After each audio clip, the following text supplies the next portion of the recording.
পাহাড় আর সমুদ্র কার না ভালো লাগে, আর সমুদ্রের তীরে যদি প্যারাসেলিং করা যায় তাহলে কেমন হয় বন্ধুরা।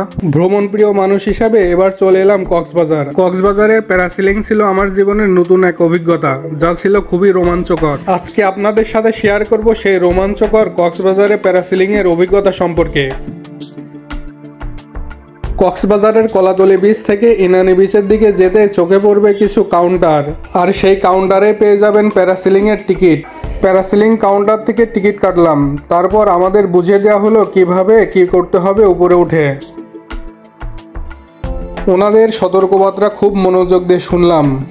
প্যারাসেলিং এ রয়েছে দুইটি প্যাকেজ, একটি নিচ থেকে উপরে নিয়ে পাহাড় দেখাবে এবং সমুদ্র দেখাবে, অন্য একটি প্যাকেজে রয়েছে পাহাড় ও সমুদ্র দেখার সাথে সাথে সমুদ্রের পানিতে পা চোবাবে। আমি দ্বিতীয় প্যাকেজটি নিয়েছিলাম, যার জন্য আমার পা সমুদ্রের পানিতে চুবেছিল।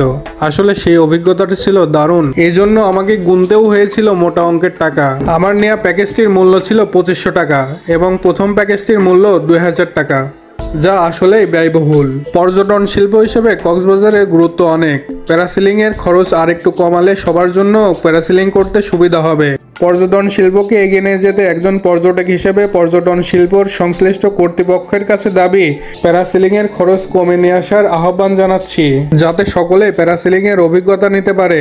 এবার আসা যাক প্যারাসেলিং এর সতর্কতা সম্পর্কে। প্যারাসেলিং কর্তৃপক্ষের দেয়া বিধিনিষেধ যথাযথভাবে পালন করতে হবে, অন্যথায় যে কোনো দুর্ঘটনা ঘটতে পারে।